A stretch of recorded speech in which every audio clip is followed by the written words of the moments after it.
Okay. Okay, we're live. Yep, looks like we're streaming live. So smile everyone, and we've been joined by Mayor Kelly. So I think we are ready to go. And so I'm going to go ahead and call the meeting to order. And our first action item is to adopt the minutes from our December 3rd, 2020 meeting. You all received those minutes in your packet and had the opportunity to review them. So are there any questions, changes? Can I have a motion? I'll make that motion. I'll second it. Great. Any other comment? All in favor, say aye or raise your hand. Aye. Aye. Any opposed? Aye. Okay, carried. Remind me, Mike, now that we're in a Zoom world, what do we do with privilege of the floor? Do we have anybody who is here to make comments? No, we don't. But there was a revised agenda. After the meeting minutes, we need to talk about the nominating subcommittee results and get approval of the nominations from the nominating committee. So if you don't mind, I could jump right into that. Yep, that's great. Thank you. Okay, as I said, there was only one change in the revised agenda, and it was in addition to the nominating subcommittee, so that we can nominate or we can approve the new officers for the new fiscal year. So each year in March, the nominating committee submits their recommendations for 3 sets of members. So the Cdtc officers, which are the policy board officers, the policy board members and alternates, and the planning committee members. So we'll take them 3 to each one individually and ask for your approval. So the current officers of the policy board agreed to another year, another term as officers. That would be Mayor Kathy Sheehan as chair, Vice Chair Carm Bissell, and the Secretary Patrick Barnes. So I would ask, was there any, well, first, if there are any comments or questions. Hearing none, could we have a motion to approve the nominations of 3 officers? Mike, I'll make a motion. Thank you, Chris. Second by Pat Jordan. Thank you, Pat. All in favor? Aye. Aye. All right, thank you. So the next group of members would be the policy board members and alternates. Without getting into too much explanation here, we each basically have members from each county representing towns and villages.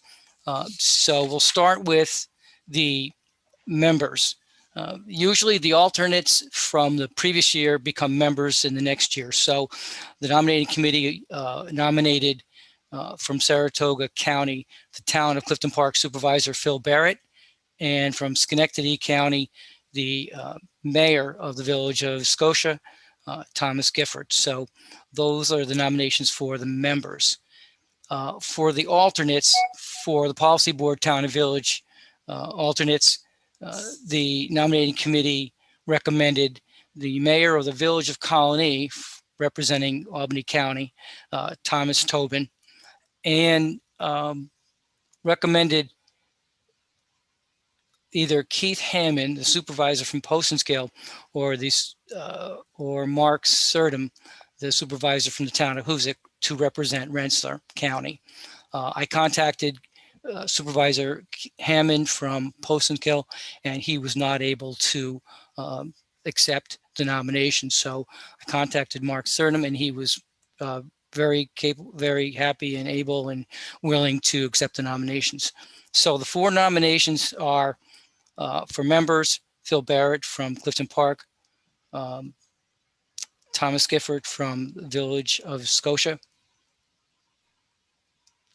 Mayor Thomas Tobin from the village Colony, and Supervisor Mark Surdam from the Hoosick.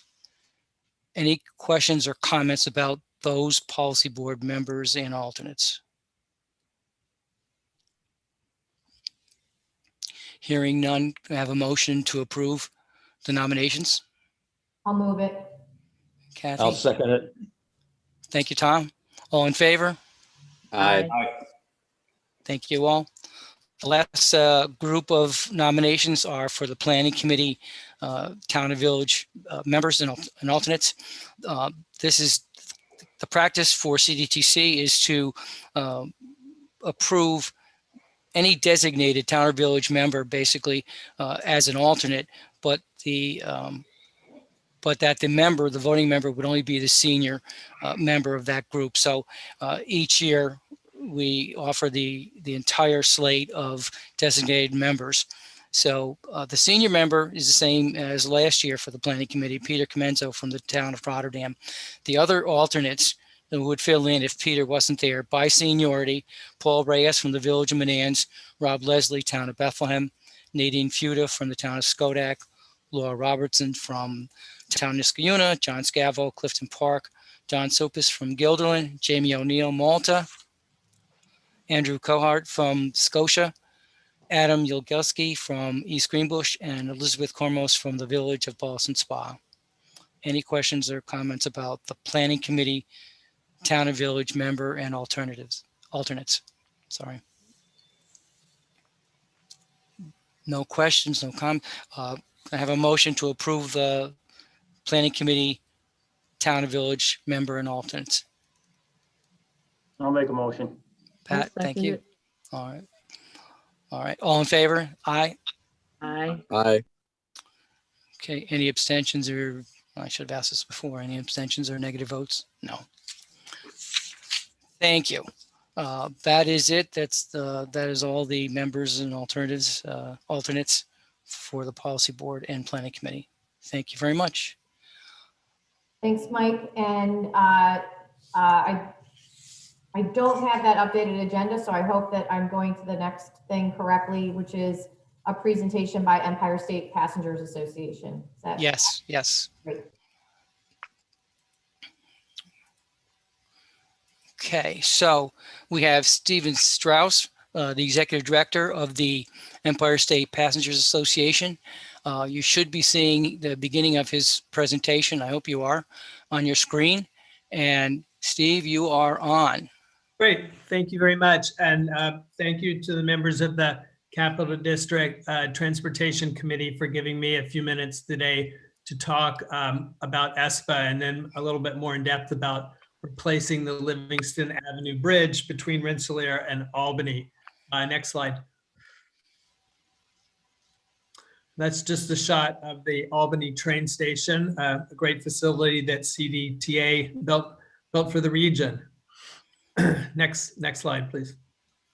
So the Empire State Passengers Association is a statewide advocacy organization promoting better intercity passenger rail service in New York and our surrounding states. We've been around since about 1981 and sort of quietly working on a few things. And in 2020, we sort of undertook a reboot of the organization. We had a couple of members who were COVID unemployed, and they threw themselves into upgrading our website, bringing in some technology upgrades, and then the organization decided to bring me on as a part-time executive director. I come from a career in the public transit industry in New York City, and also a few years working for the District of Columbia Department of Transportation, where I worked on a couple of Amtrak matters there. What I really want to talk to you about today is the Livingston Avenue Bridge and some of our goals, and really to raise this important fact that New York State is not very prepared for what we hope will be the Biden rail renaissance. So we're a little behind the ball here. We don't have a lot of projects sitting on the shelf ready to go into final design or construction. Next slide, please. So what are the big picture goals of Espa? It's primarily to educate New Yorkers, MPOs, members of the state legislature on how Amtrak funding works under the Passenger Rail Investment and Improvement Act of 2008. That was a piece of federal legislation that has been the sort of governing rules for Amtrak for the last 12 years or so. Under Section 209 of that law, states are responsible for the net operating subsidy for all Amtrak routes that are shorter than 750 miles in length. So what that means is all of the Amtrak service north of New York City is funded by the state of New York through the Department of Transportation, and in essence, the taxpayers of New York.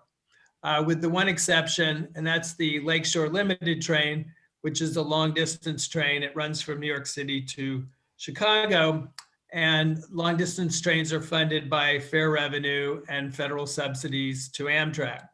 So I would guess that of the 30 or so people on this call, maybe only 2 of you were fully aware of that.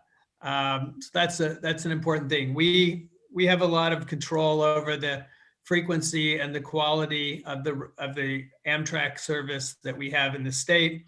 Of course, all of that is subject to negotiations with Amtrak, who's the operator of the service for states and for Amtrak long distance trains. Next picture, next slide, please. So some of Espa's key goals are update the New York State rail plan. Every state in the union that has freight or passenger rail service has a state rail plan. These are required by the Federal Railroad Administration. They're a division of the U.S. Department of Transportation. New York State's plan was last completed or updated in 2009. So as you can see, we're quite overdue for an update. New York's freight railroads and passenger railroad advocates agree that we need to update this important document. Number 2, finish the Tier 1 environmental impact statement for the Empire Corridor. So the idea or the project of doing an environmental impact statement, which would be the necessary groundwork for improvements to Amtrak service, basically from Poughkeepsie all the way out to Niagara Falls and Buffalo, requires a Tier 1 environmental impact statement. That process began in 2010. New York State DOT submitted it to FRA in 2014. Next slide, please. And both the FRA and the New York State DOT say that that's going to be completed with a record of decision this summer. We won't go into reasons why it sort of has languished, but we're now hopeful that we will see that actually happen in June. And then just to go over a couple of short-term and intermediate-term interests of Espa. We would like to see the food service commissary in Rensselaer reopened. That would allow for the cafe cars to reopen on trains that run just between Albany, New York City, and Albany. Would also allow trains that run further west from Albany to be restocked, and trains running south from Albany to be restocked with food and beverages. We'd like to add a baggage car to the Maple Leaf train. And we'd like to restore train service back to pre-COVID levels by this summer. In the intermediate term, we want to see the federal government the New York State government apply for a federal grant to finish the design of the Livingston Avenue Bridge. We want to see completion of the design and hopefully construction of a maintenance base for Amtrak trains out in Niagara Falls so that we have better maintained and cleaner trains running across the strait. We'd like to see New York State buy more rail cars in the upcoming Amtrak replacement car order. The New York State equipment pool is about 62 cars. We'd like to see the state order new Empire Corridor locomotives off of a new locomotive contract that Metro North put together that's usable by New York State DOT, by the Long Island Railroad, and also by Metro North for more locomotives. And then we all need to get ready for what are the next steps? What do we want to do when the EIS comes out this summer with a record of decision? How do we want to implement that for faster service and more reliable service across the state. So now let's turn to Livingston Avenue Bridge. Most of you are familiar with it. It leaves Rensselaer on a fairly tight turn, goes across the Hudson River and through parts of Albany out to the western, providing rail service out to the western half of the state. Next slide, please. Livingston Avenue Bridge, like many pieces of United States infrastructure, is very old and overdue for replacement. Although it's technically owned by CSX, it's in essence controlled by Amtrak now as a result of a long-term lease. This same lease also covers all of the railroad right-of-way from Rensselaer down to Poughkeepsie.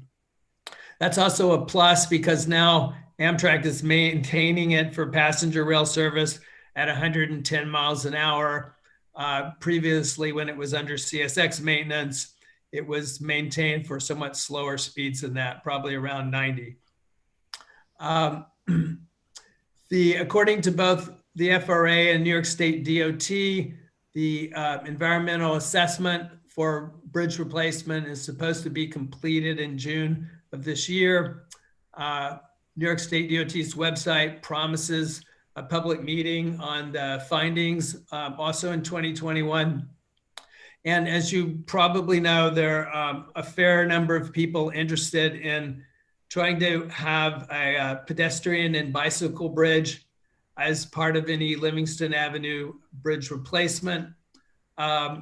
This is certainly a doable thing, but I would just point out, there are serious safety and security issues that have to be resolved in any solution that would provide bicycle and pedestrian access attached to the rail bridge. And if you want, we can talk a little bit more about that at the end of my presentation. So now on the next slide, what I'd like to do is just run through 2 or 3 of the funding opportunities that are out there for New York State to get federal assistance to get this bridge replaced. There are 2 discretionary grant programs that are run by the Federal Railroad Administration. First is the Federal State Partnership for State of Good Repair Grants. This focuses on publicly owned assets, publicly owned railroad assets, most of which are on the Northeast Corridor and in opportunities like we have here, the Livingston Avenue Bridge and the track from Poughkeepsie to Rensselaer, which is all publicly controlled. So anytime where you have public railroad assets, the Federal State Partnership Grant Program is a potential use. And then I just listed the appropriations for that program over the last 3 years. Next slide, please. Next program is a little broader. This is called the CRISI program, Consolidated Rail Infrastructure and Safety Improvements Program. This is available for almost any type of passenger or freight rail project that focuses on safety, efficiency, and reliability. So a broad category, a little bit bigger funding, it's bounced around, but more competition because everyone can go out there and apply for it. Next slide, please. And then last, this is the US DOT-wide multimodal program. It used to be known as Tiger Grants during the Obama administration, and in the Trump administration, it was renamed to be Build Grants. I don't know what the Biden people will call it, but everyone has been pretty pleased with it, I think. And it's a little bit bigger program because it's multimodal, up to $1 billion of funding. So next slide, please. So in just sort of some conclusions here, Espa certainly believes this project is overdue. As you can see here, we have a piece of the bridge, some of the land piece as you're, depending on which way you're looking at it, you're either leaving Albany or arriving in Albany on the bridge. It's very likely that these discretionary grant programs are going to get larger under the Biden administration. If you look at the Surface Transportation Act bill that the House passed last year, there were significant increases in these rail programs. The House and the Senate are going to be working on a surface transportation reauthorization bill this year. So those categories are likely to get bigger. And then on top of that, we have the hope of a really large Biden infrastructure program. So just to give you an idea, roughly based on what some of the replacement bridges on the Northeast Corridor have run in terms of cost, this might be a $300 million project, might be a little less, might be a little bit more. 30% of that local match means that the state would have to come up with $90 million if we were able to get the federal government to pay for the other 70%. There's been some push, and I think the Biden administration will be open to seeing a lower level of local match requirement in its grant programs. The Trump administration was not too friendly to public transportation and Amtrak, so it had set higher local match requirements in its discretionary grant programs. So I use 30 as maybe a compromise to give everyone an idea. But we need to really be pushing New York State DOT to finish this environmental assessment and to make an application this year for the money that they need to finish the final design of it. I guess one of the open questions with New York State DOT is how far along in design will the environmental assessment bring us? Probably only to the 10 or 20% level, but I'm not 100% certain on that. Last slide, please. So thank you very much again for the opportunity. This is just a map of passenger rail service in New York State and some of the connecting bus service that's out there. I'd be happy to answer any questions that anyone might have that I might be able to answer. This is Mike Stammel, City of Rensselaer. Thank you for the presentation. I myself was a 41-year employee of Amtrak, and being the mayor of the City of Rensselaer and a legislator, chairman of the Rensselaer County Legislature, I'm in full support of getting this bridge repaired and have been for years, and have done a few press conferences with Senator Schumer on the Albany side of the river, where he's committed to do it as well, to see this project through as well. I understand the needs for some of the safety issues. Emergency management and safety was my job on the railroad.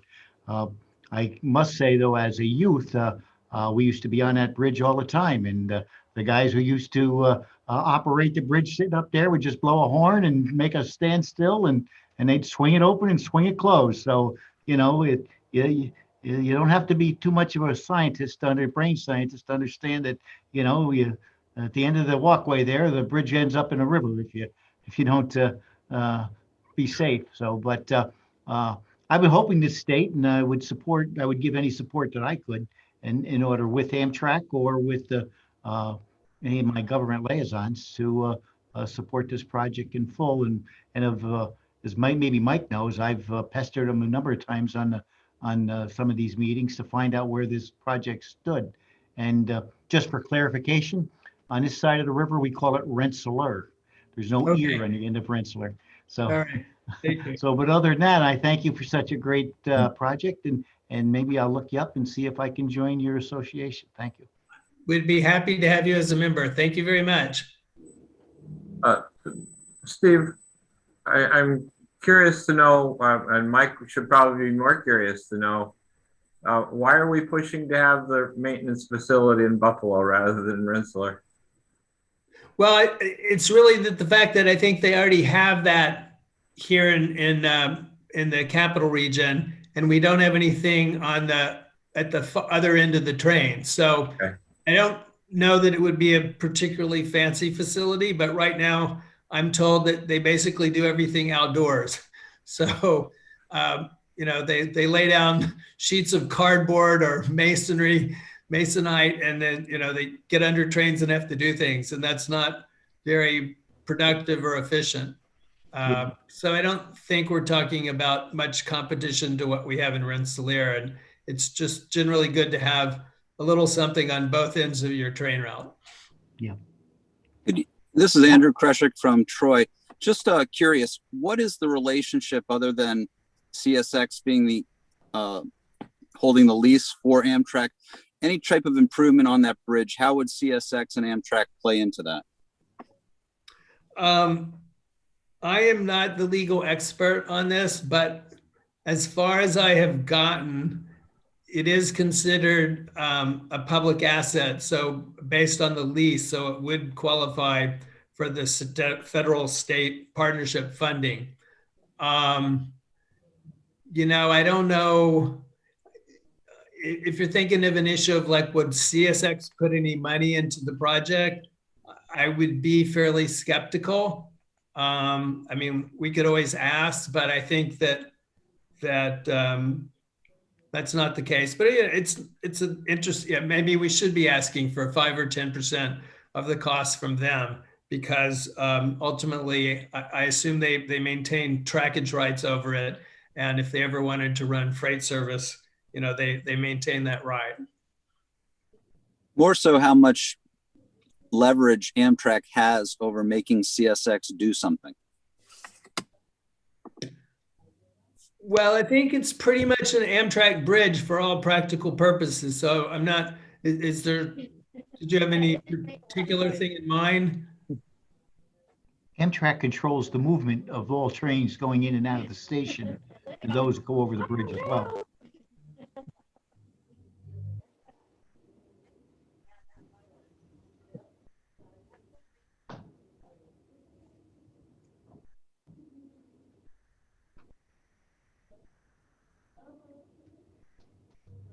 Any other, Any other questions?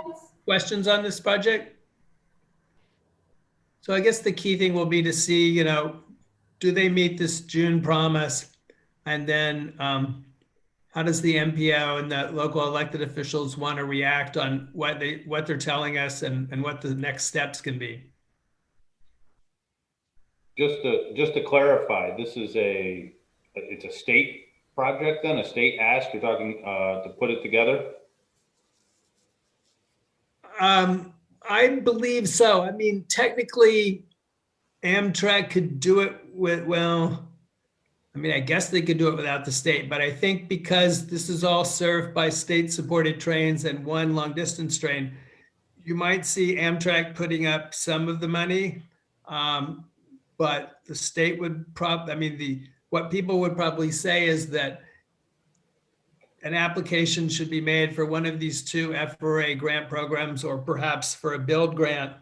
And then the local match should come from New York State DOT, and maybe Amtrak would put in some of its own capital appropriations, maybe not. So it might be three funders, or there might be two, or if CSX could have their arm twisted to put in a little something, there could be 4 funders. Some good things to think about, but Amtrak does have the one Lakeshore train, and hopefully there's going to be more frequencies on the Lakeshore train in the next 5 years, another project of Espa's. But I think the state's going to have to play a pretty big role, and one of Espa's interests is getting a more robust state rail program. There are some states out there that have very robust state rail programs. And as I mentioned in the beginning of my talk, that those states have projects designed and on the shelf. And if the federal government creates a Biden Rail Renaissance program, unfortunately, those people are going to be first in line. Now, of course, New York has a pretty big project down in New York City called Gateway. Yep. And that's very important too. I'm not gonna say it's not important, because it's very important for all of New York. But we want to get some upstate projects going too. Well, I guess the only reason I ask, and I don't want to drag this on, is like, so is this even an MPO thing, or is this more of a DOT main office thing? You know, this sounds like, I mean, it's a nice information presentation, but it sounds like something that's, you know, even above Pat on this or any of us. It seems like it's it's a state planning initiative. Well, I think as New Yorkers, taxpayers, and with the project in your region, I would hope that the MPO would want to be actively pushing for this project to move ahead. You know, if the bridge had to close for some major maintenance repair, it would sever train service in the state. There would be no passenger rail service that could cross the Hudson River for whatever length of time the rail bridge was out of service. So it would have a fairly significant impact, and it is a project that we need to get going. So you're right. Ultimately, New York State DOT makes the call, but I think New York State DOT needs to hear from people that this is an important project that we need to keep moving along and in the process from environmental assessment to final design to construction. And I think the money is out there. It's not unrealistic. It's not an unaffordable project for the state.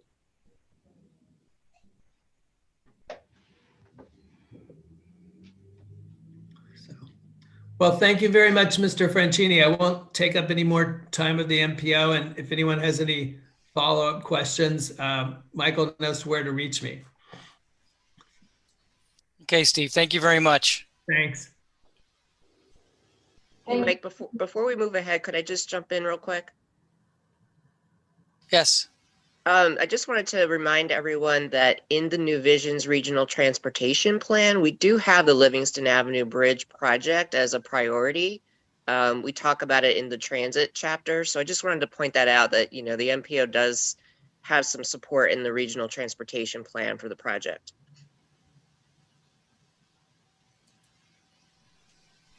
Thank you. Great, thank you. At this time, we have UPWP amendments. They were enclosed with your packets. And Mike, I'll kick it over to you to just walk us through them.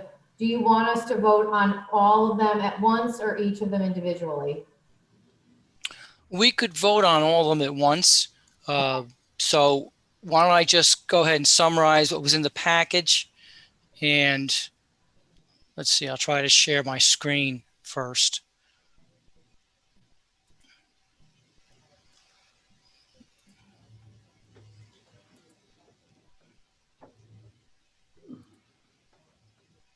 Okay, hopefully everybody can see this. This is an attachment that's in your packet, but I'll just briefly summarize it. So we have a 2-year UPWP, and in the mid-year, we usually make some minor and sometimes administrative changes. And I think most of these kind of fall into that category. So there is no doubt that last year was a really difficult year for everybody. But in the end, you know, some of our planning processes were delayed because members could not participate at the anticipated or expected rates. So things did slow down, and there were several consultant studies that just did not progress or were delayed. So what we're doing here in the first part of this summary is carrying money over from the previous year's UPWP into the current year UPWP, so that we can initiate these contracts and try to get, well, absolutely, you know, push consultants and members to progress these projects now that we're getting back more toward normal, hopefully.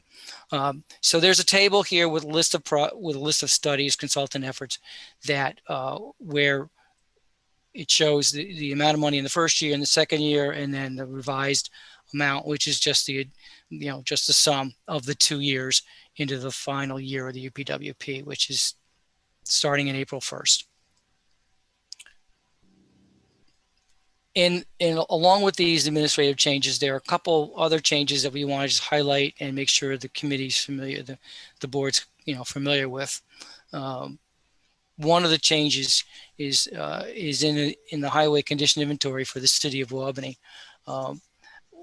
This is a good thing. The city of Albany decided that they would like some enhancements done to the database, so that we gave them an estimate that slightly increased their contract and renews their contract for the payment ratings that we do for the city every other year.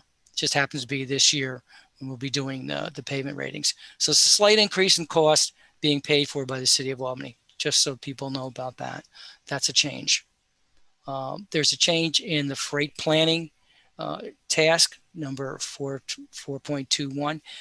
The scope of the study has changed, and we're in the process now dealing of coming up with a new scope has been discussed in the Freight Advisory Committee. The ideas for the new scope came from our freight plan, our regional freight plan. It's gone through the Freight Advisory Committee. There was a survey taken for people to voice their opinion on what the new scope would be. And we are going to go to the Planning Committee at the next meeting in April to try to come up with, to suggest a final scope and get their approval for it. Smart Communities is a study that the scope has also changed. Last year, we actually had no sponsors that were willing or that willing or able to apply. So what we're doing is developing a regional study that's going to benefit all members. And it's going to be basically a toolkit for all members to use, a roadmap and best practices guide that all members can use to help them implement smart communities technologies. And the last task I want to summarize here is transit planning. There's a study in this task to do a feasibility study on bus lanes in the region. Our original estimate has increased because CDTA has added money to the consultant contract funding, so that there's a significant increase. The total cost of the study now is, for the consultant study, is $200,000, but that's money that CDTA is adding to that task. So that's a very quick summary of the changes that we're proposing. Are there any questions about it? There's more information in your packet about on these four tasks that you see on the screen if you're looking for additional information, but I can try to answer your questions now. Any questions?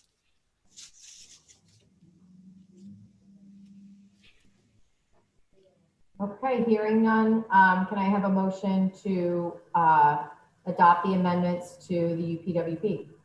I'll make a motion to accept the amendments as laid out by Mike. I'll second.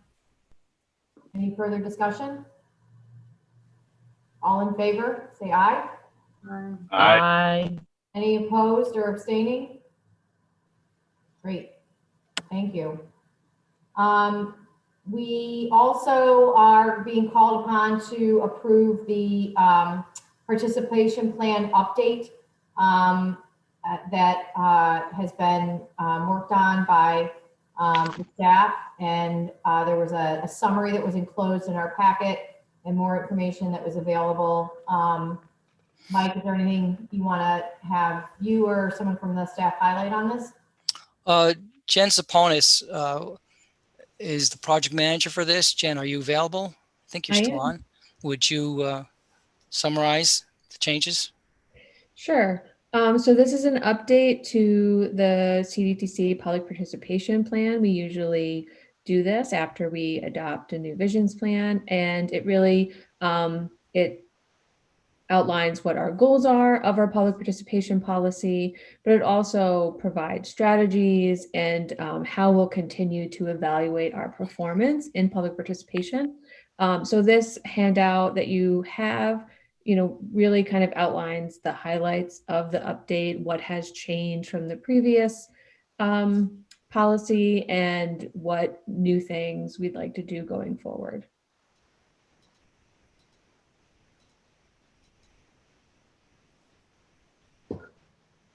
And Jen, I just want to commend you on, the work that you did around equity, including, defining equity and really thinking about what that means and why it's important. So good job. Thank you. Any questions? Can I have a motion to accept the update? Make a motion. Second? I'll second. Great. Any further discussion? All in favor, say aye. Aye. Any abstentions or objections? No? Okay, great, thank you. The next item on the agenda is the approval of the 21-22 linkage program applications. There were recommendations that were laid out in the packet that you received, and we're being asked to take actions on the recommendations that came out of the planning committee. Mike, you want to take us through that? Sure. I'm going to ask Sandy Misowitz, our program manager, to summarize the document that's in your package. Sandy? Thanks, Mike. So we received 4 applications for linkage program funding for the 2021-2022 fiscal year. We had reserved $175,000 in federal planning funds to support consultant work as part of the program. And we also committed to funding up to 3 projects. The proposals we received were from the City of Albany for its Mid-City Hub study. The towns of East and North Greenbush are collaborating on an update of the Route 4 corridor study. The City of Rensselaer is proposing a waterfront connectivity study for their northern waterfront area. And the City of Troy is proposing a corridor study of Federal Street and a very short section of Federal Street in the heart.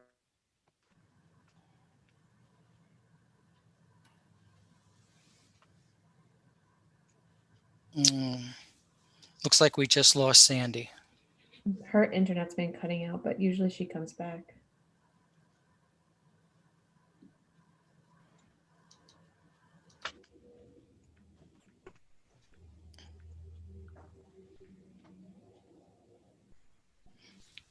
Sandy, can you hear us?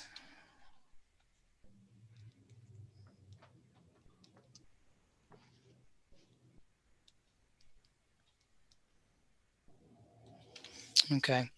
Let me continue on with the summary, and if she does get her connection back, then we'll go from there. So for each linkage study, for each of the new linkage studies, a evaluation team is formed. And here's on the screen right now some of the criteria that we use. The evaluation committee, looks at this criteria, looks over all the different studies, and obviously evaluates each one. The evaluation committee. Oh, Sandy, you back? I am. Can you hear me? Yes.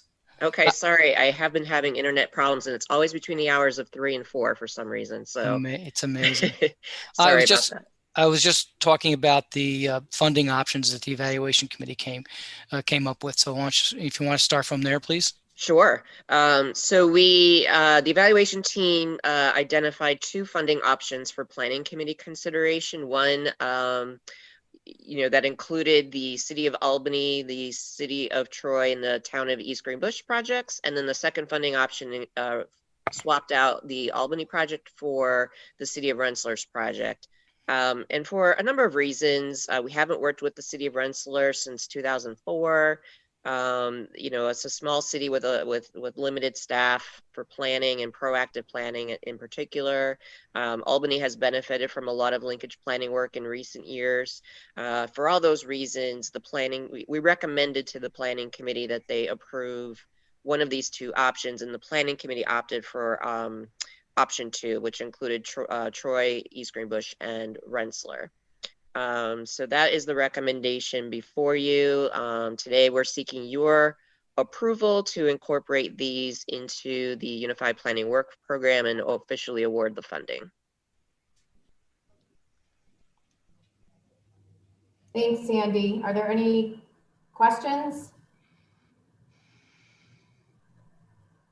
Okay. So can I have a motion to accept the recommendation of the planning committee? I'd like to make the motion. Like to second it? Okay, any further discussion? All in favor, say aye. Aye. Aye.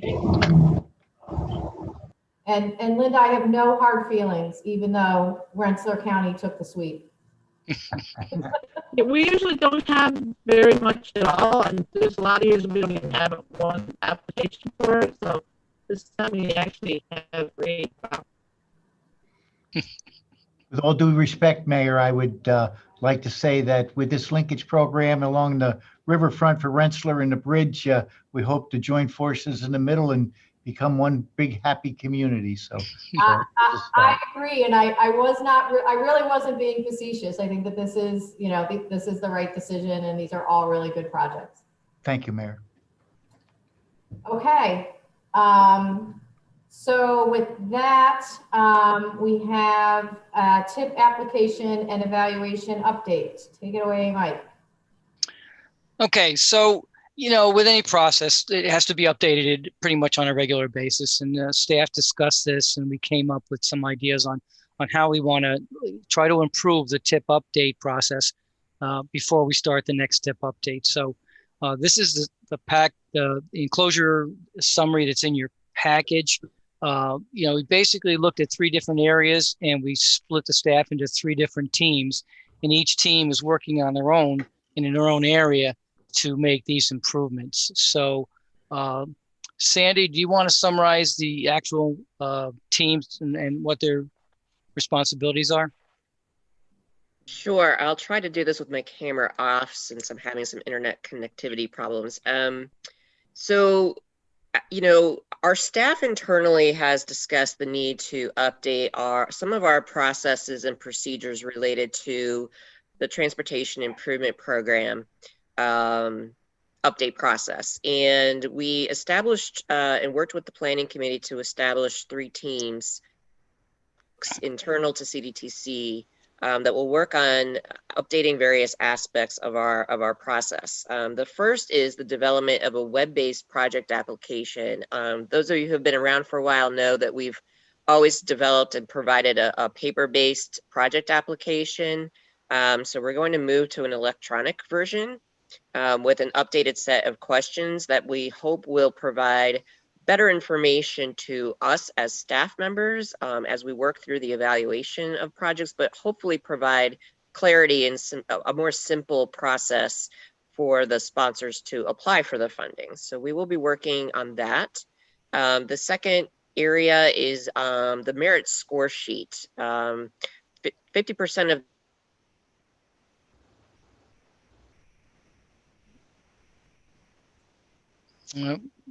We may have lost Sandy again.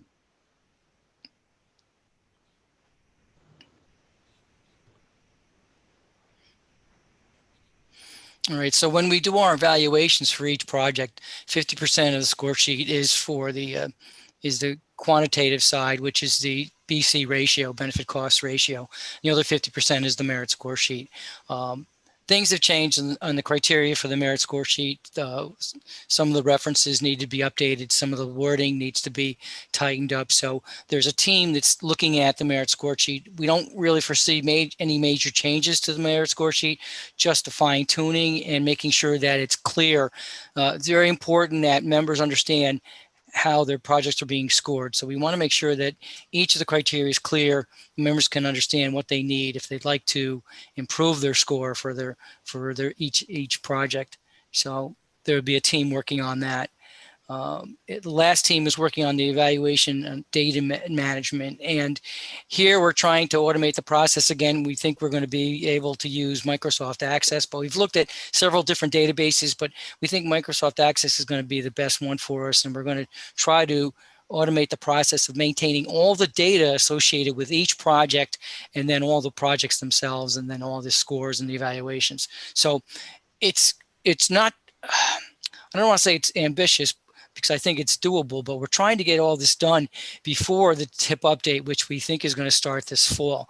Now, we haven't confirmed that with DOT yet, but it's usually every 3 years. So if it's every 3 years in September, we'll be looking to solicit projects from members for the tip update. And the new tip would be would start in October 1st of 2022. I know that's way off, but you all know that it takes at least 9 to 10 months to develop a tip update from start to finish. So the goal would be to start sometime in September and actually finish with approval in June of next year. So any questions about the tip update process or plan that we have before you? There's no need for, this is for information purposes only. There's no need for approvals yet. Thank you, Mike. I blame Spectrum. I'm with you on that.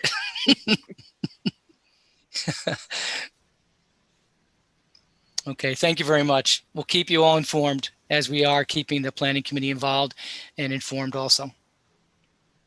Great. Mike, I don't know if you want to just keep sharing your screen, if you wanted to put up, or if it's necessary, our next agenda item to talk about the Community Planning Technical Assistance Program. I will. Thank you.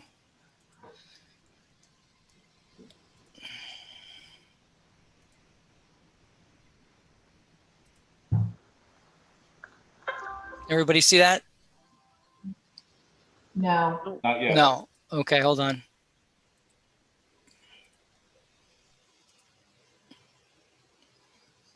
You got it. Can't see it now. All right. Sandy, are you available? I am here. Let's see how this goes. So the technical assistance projects, we had been accepting them through the end of December. These were the final two that our planning committee approved at its January meeting for the 2020 fiscal year. The first one is in the Village of Boston Spa, assistance with updating, providing guidance and data to update their comprehensive plan, CDRPC.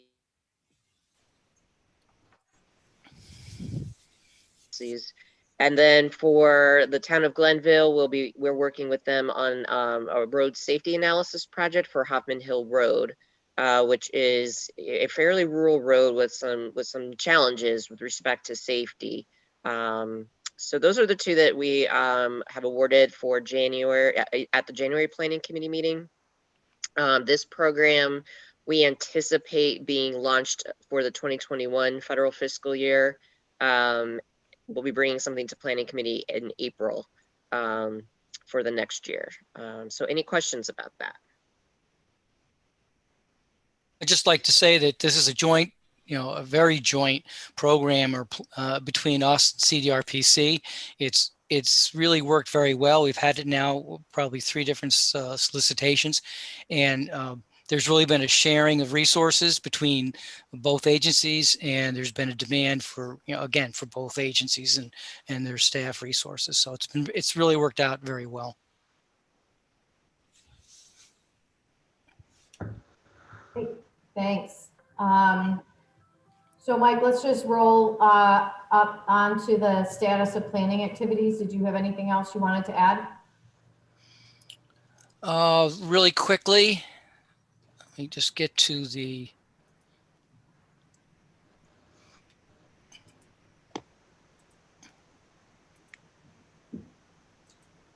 okay, so status of planning activities. Just very quickly, we're working on, staff's doing a lot of great work on linkage studies. We completed the Hoosick Street linkage study for the city of Troy, and that worked out really well.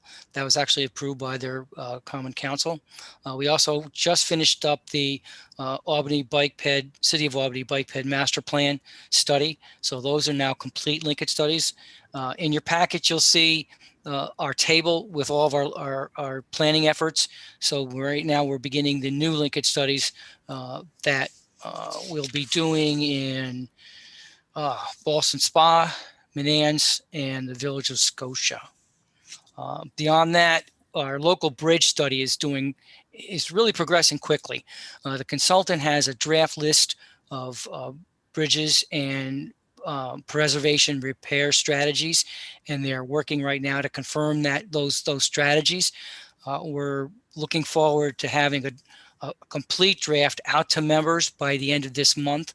There is kind of an urgency because we want to get this information out to our members before the due date for the Bridge New York program, where that just came out recently. It has a due date later on in the summer. So we want to get the information to our members so they can decide whether they can apply for Bridge New York, and then if not Bridge New York, in the next tip update. So that's a really important study that we're progressing with the consultant. And last thing I'll mention is the bus lane feasibility study. It has begun. That's very important to CDTA to look at the feasibility of bus lanes. If you've been to other metropolitan areas, you've seen dedicated bus lanes in many other cities.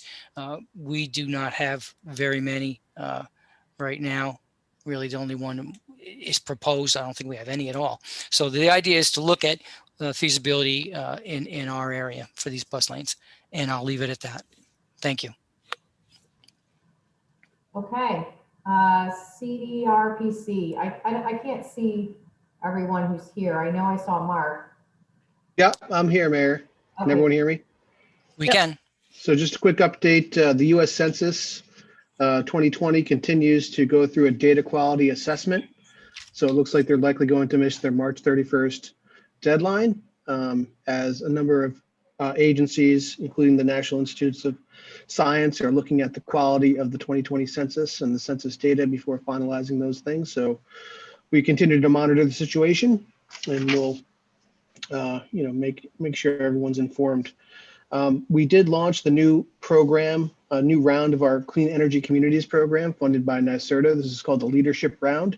Again, it's another opportunity for communities to access match-free grant funds and secure technical assistance from our number of outreach coordinators that we have to help communities save money and save the environment.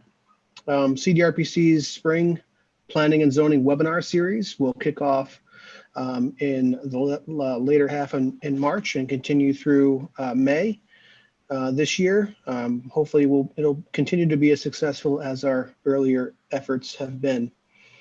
CDRPC has recently completed a COVID-19 economic indicators recovery dashboard that has been posted on our website, and we will be sharing dashboards for each county and sharing those with county economic development agencies. The embed code is available. It takes a look at a variety of factors, including employment and unemployment by industry sector. And an interesting data point is change of address from New York City to the Capital District. There was a marked increase in change of addresses seen from New York City boroughs into Albany and Saratoga counties after the pandemic. So we'll continue to monitor those situations and share that data around with everyone. Thanks. Great, thank you. And now I didn't see Carm. Do we have somebody from CDTA on?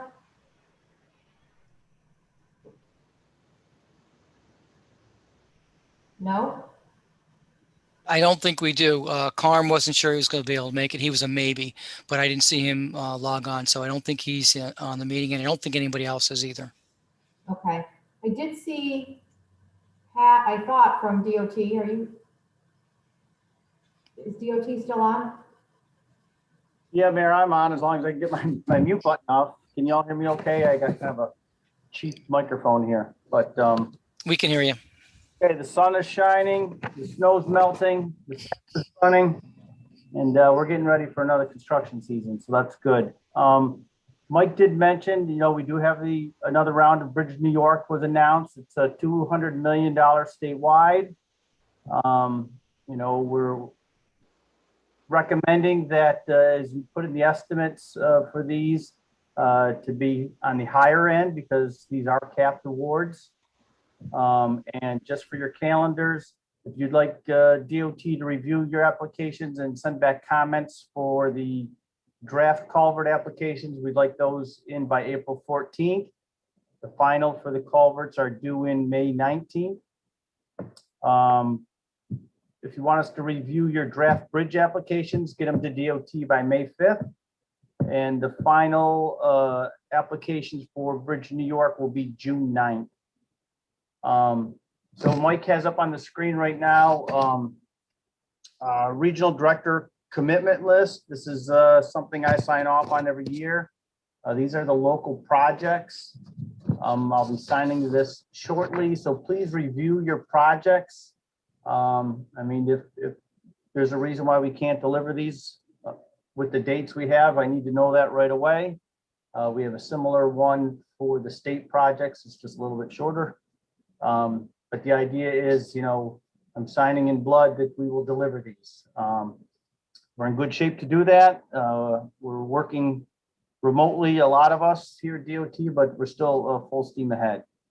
Let's see. Oh, one other note is we're working on the revised Route 378 Pell study, working on the new scope. We hope to get that back out this spring and get some better results on that. Any questions for DOT? Where is this list? I don't see it in the agenda. Is this somewhere else? For the commitment list, I believe that should have been sent to you by Lorenzo. Okay. But I can, if you didn't get it, let me know. We'll get it out to you. No, I'll check right now my email. Okay. We also sent this out after the planning committee meeting. So you should have seen a copy after the February meeting. If you can't find it, Chris, just email one of us and we'll send it again. Okay, I just think a project wasn't on there. I just want to make sure. Yep. Pat, I have a question with respect to, you know, cleanup. You know, we've got a lot of litter that I've noticed is piled up, you know, along 787, you know, along the Corning Preserve, a lot of the usual spots. So I know with COVID, a lot of things were delayed or you just, you know, didn't have the opportunity to do them at all. Is there, you know, or do you have contractors who are going to be doing a spring cleanup as we normally do? Is that on track?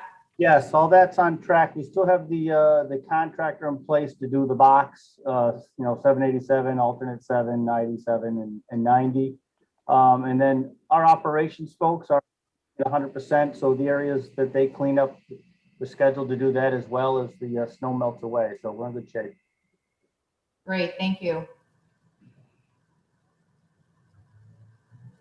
Okay, do we have the Thruway Authority on? Yes, I'm here, Mayor. You are. Yep, from a Thruway standpoint, we are starting to gear up back for the removal of the toll plazas that remain, exit 23 and 25A, because the scheduling didn't get done last fall. So it looks like they're going to start that removal, doing some prep work right now. I would say that removal should start before the end of March. The rest of the barriers are still scheduled to come down by October of this year. So that'll get us into full-fledged 100% electronic tolling. Outside of that, we're kind of along with Pat. We're working towards our construction season. Hopefully snow is ended. I've had enough. I'm sure Pat and others have as well. So we're working towards going forward in a busy, hopefully a busy construction season, and as long as COVID doesn't interfere too much with that. Okay, thank you. I think I saw Steve from the airport. Yes, there you are. You're muted. Steve, you're muted.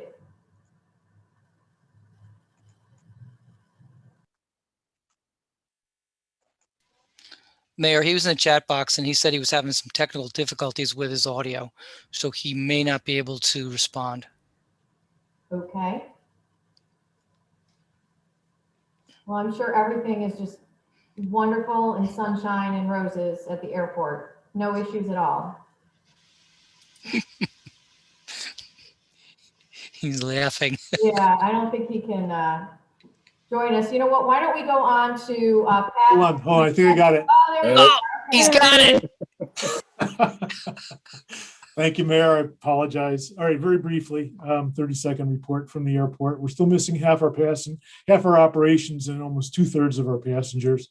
But But we're seeing improvement just over the past few days and week. January and February numbers are in, and that's very flat, as I mentioned. But the end of February and this week, we're watching it day by day. We're seeing employment slowly come back as people are more confident with their vaccinations.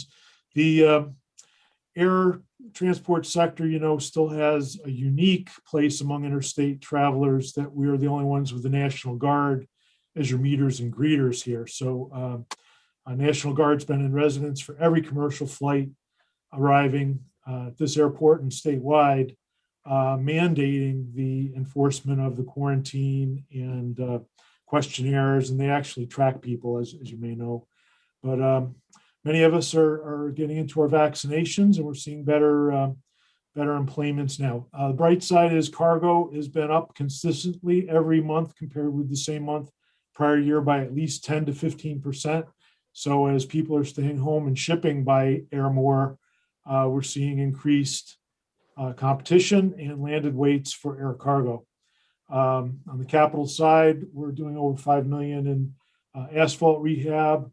Competitive bids are being received, and so we're advancing the capital program for passenger boarding bridges. We've got 4 new bridges coming in this year, and we're advancing the energy efficiency goals of the Clean Communities program with electric vehicle stations, getting another 10 stations added this month with the Charge Ready New York program, and we'll be up to 16 spaces shortly, and continuing advancements with photovoltaics, powering the EVs, and energy efficient lighting. Everything's going LED. The whole airfield is LED from halogen, and we're converting everything else on. As you know, that's millions of dollars. But happy to answer any questions on the airport. I apologize for my slight misstep with the microphone. Thank you.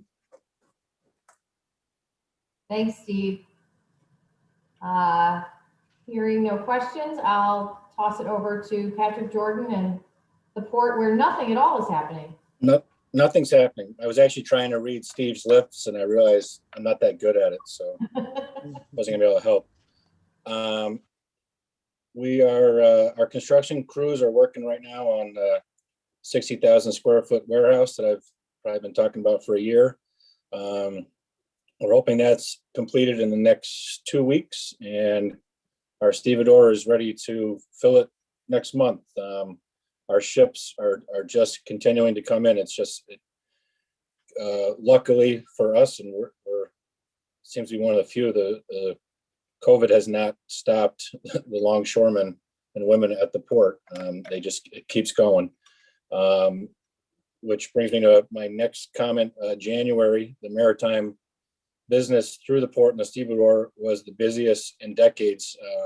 The amount of longshore hours that were logged, more than 30 years since anybody can remember the amount of hours that were logged in the month of January.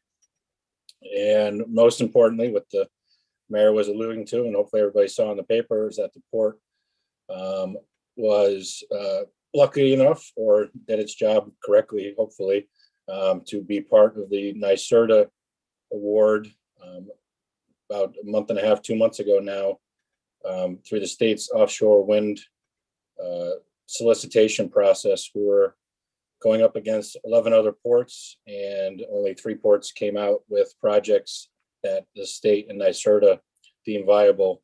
So the port has already begun the process of working through our engineering firms to develop over 90 acres in the town of Bethlehem and in the city of Albany that are all going to be geared towards a brand new wind tower manufacturing plant that is going to be on the scale of about 600,000 square feet worth of warehousing, buildings, everything having to do with manufacturing these towers that, once they get out in the ocean, are over 250 feet tall. That also goes along with us building a brand new high capacity wharf on our new acres in the town of Bethlehem, and a bridge between Albany and Bethlehem to get over there that, according to our engineers, will be stronger than any bridge that has ever been built in the United States to handle the weight of these towers that are going to be going between the the different properties within the district. The construction jobs, we're looking at about 500 jobs over the next 3 to 4 years in building this facility, and in the end should lead to about 350 permanent jobs. We're hoping they are all local, and to that end, we've been working collectively and daily with the city and the mayor's office and the workforce development folks, our local education through the schools and community colleges and local colleges, trying to get classes online that local folks can take that'll deal with welding, deal with how to repair these things that, you know, you need a special training to go this high in the air, and especially out in the ocean. There's a lot of things that go along with making this work out in the ocean for the whole state, and we're hoping to be a big part of that. Local stakeholders, local unions, you know, the neighborhood associations, all of our local stakeholders, we're doing our best to keep this in Albany, but, you know, in the capital region, keep people here and keep people going to work. Very sincere thank you, Mayor. As I've said before, your efforts on promoting this and getting this to the port were huge, along with our entire elected delegation and all the port supporters. A big thank you to many people that are always on this call for supporting the port and getting this forward. This is a 3 to 4, maybe 5-year project that when it's done will lead to 25, 30, maybe 50 years worth of work down in the district for everybody local. Thank you. Thanks, Patrick. And one of my favorite sayings, as you know, is luck favors the prepared. So being of Irish heritage, I'll never turn down luck, but being prepared and the work that you did to get the port ready and to be in a position to win is a huge part of this. And, you know, I think that it benefits the city of Albany, the town of Bethlehem. Rensselaer is part of our port family and the entire region. So really looking forward to it. Any questions for Pat? All right. Thank you. Mike, I will kick it back to you. I will note that we have in our agenda, upcoming meetings are noted there. Any other business, Mike?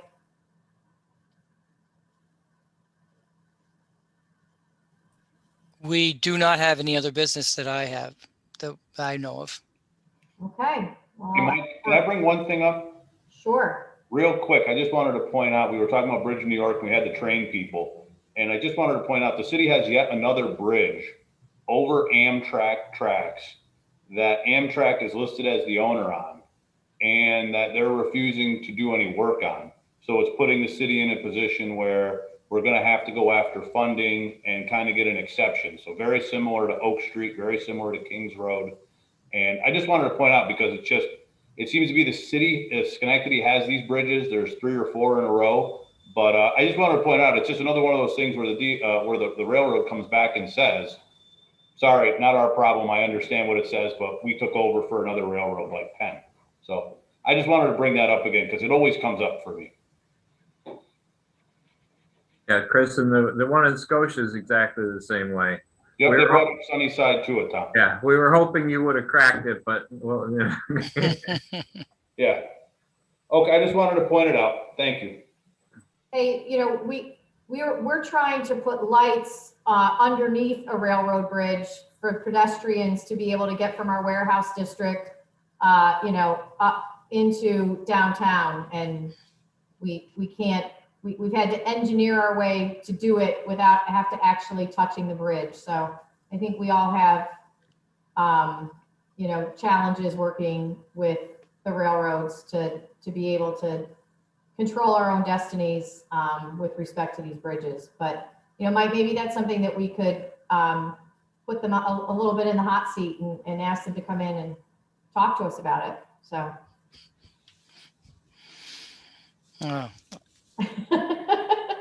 why I don't see. That's a tough one. All right. I mean, I would just agree with everything that was said. I mean, from my experience previously, previous CDTC, railroads are difficult to work with, and they're a struggle. I don't know what the answer is.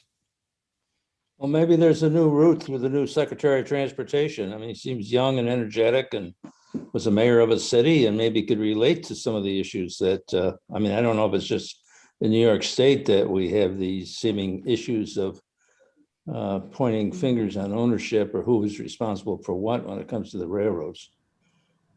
Yeah, I certainly think that that's something that we could explore. I will, I can raise it with the U.S. Conference of Mayors. And, maybe we can ask them to speak to it and to talk about maybe finally addressing this, because it is a challenge.